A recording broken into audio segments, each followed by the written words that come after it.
हाँ दोस्तों, आइए देखते हैं भारत के संविधान जो चैप्टर है उसमें से कुछ अनुच्छेद जो बहुत पूछे जाते हैं एग्जामों में, उनको देखते हैं।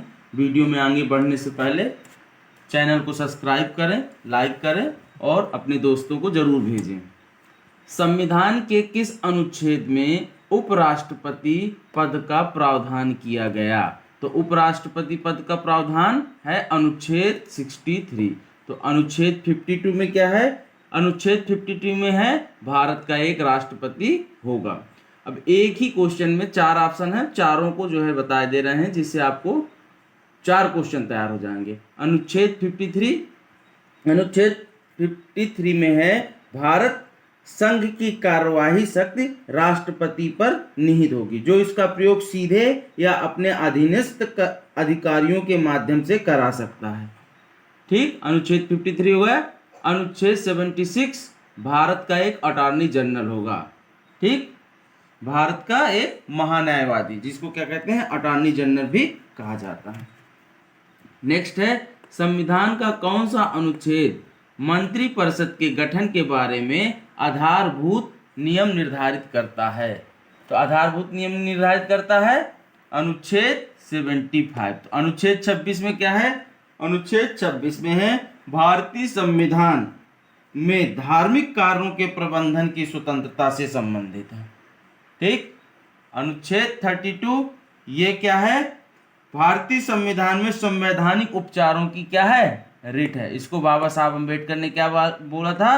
भारतीय संविधान की आत्मा। ये बहुत इंपॉर्टेंट है, अक्सर पूछा जाता है।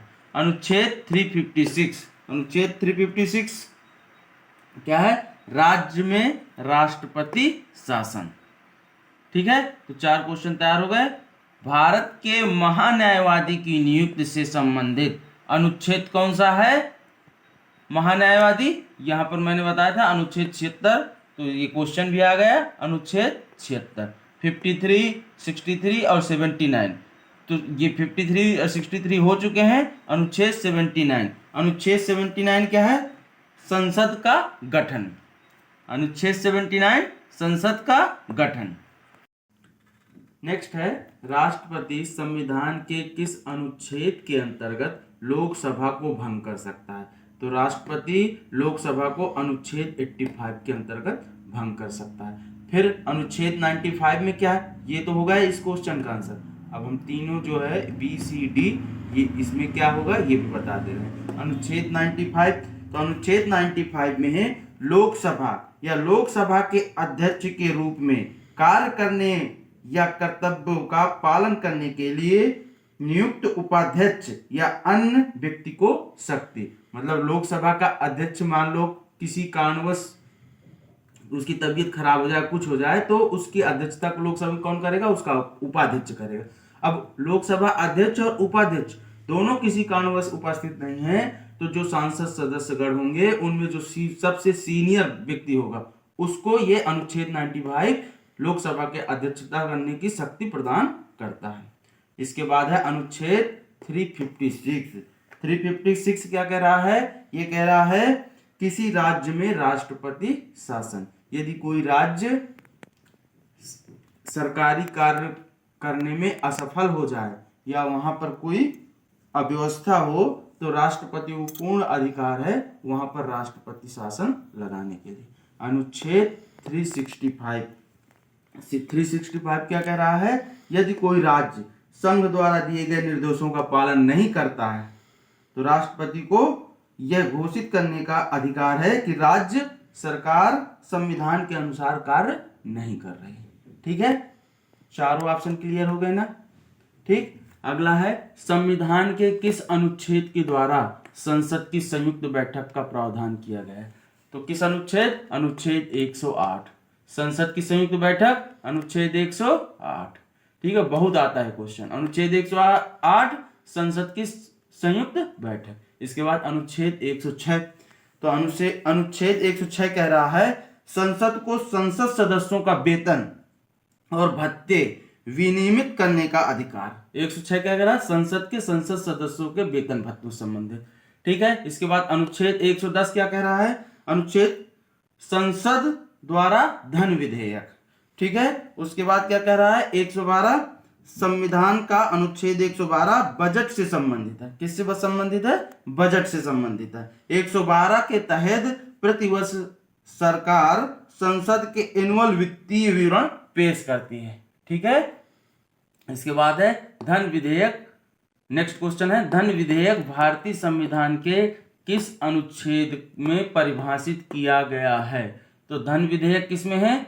अनुच्छेद 110। अभी बताया था मैंने धन विधेयक, संसद द्वारा धन विधेयक। ठीक है। 109 और इनका सबका विवरण हो ही चुका है। सिर्फ आपका 112 इसका भी बता दिया। ठीक है। भारतीय संविधान का निम्नलिखित में से कौन सा अनुच्छेद भारत के राष्ट्रपति में अध्यादेश जारी करने की शक्ति प्रदान करता है? तो भारत के राष्ट्रपति को अध्यादेश जारी करने के लिए अनुच्छेद 123। अनुच्छेद 74 आपको बता ही दिया गया है। वैसे अनुच्छेद 74 क्या है? अनुच्छेद 74 है राष्ट्रपति को सहायता और सलाह देने के लिए एक मंत्रिपरिषद का गठन। तो मंत्रिपरिषद का गठन क्या है? अनुच्छेद 74। फिर उसके बाद अनुच्छेद 78 राष्ट्रपति आदि को सूचना देने के संबंध में प्रधानमंत्री के कर्तव्य। ठीक। फिर इसके बाद है अनुच्छेद 143 सर्वोच्च न्यायालय से परामर्श करने की राष्ट्रपति को शक्ति प्रदान करता है। ठीक है। नेक्स्ट है राष्ट्रपति सर्वोच्च न्यायालय से संविधान के किस अनुच्छेद के अंतर्गत परामर्श ले सकता है? तो अनुच्छेद 143। अनुच्छेद 123 बता चुके हैं। ठीक। अनुच्छेद 352। अनुच्छेद 352 कह रहा है यदि राष्ट्रपति का यह समाधान हो जाता है कि कोई गंभीर आपात स्थिति विद्यमान हो, चाहे वो आंतरिक हो चाहे वो बाहरी हो, ठीक, तो नेशनल इमरजेंसी लगाने की शक्ति प्रदान करता है राष्ट्रपति को। ठीक। अब तक सिर्फ 3 बार। ठीक है। उसके बाद है अनुच्छेद 312। अनुच्छेद 312 क्या करा? अखिल भारतीय सेवाओं से संबंधित है। ठीक है। नेक्स्ट क्वेश्चन है सर्वोच्च न्यायालय अपने द्वारा सुनाए गए किसी निर्णय या आदेश का पुनरावलोकन कर सकता है।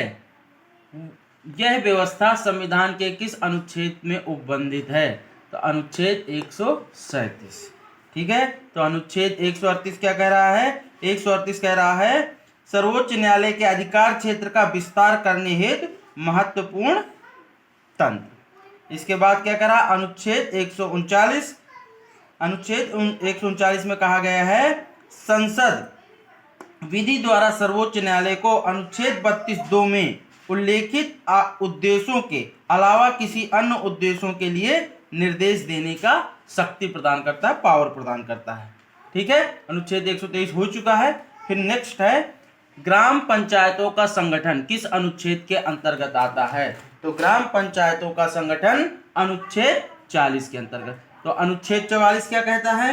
अनुच्छेद 44 कहता है नागरिकों के लिए एक समान सिविल संहिता। अनुच्छेद 46 क्या कहता है? अनुसूचित जातियों, अनुसूचित जनजातियों और दुर्बल वर्गों के लिए शिक्षा और अर्थ संबंधी हितों का अभिवृद्धि। उसके बाद अनुच्छेद 50 क्या कहता है? कार्यपालिका और न्यायपालिका का पृथक्करण। ये बहुत इंपॉर्टेंट है। अनुच्छेद 50 कई बार एग्जाम में पूछा गया है। ठीक।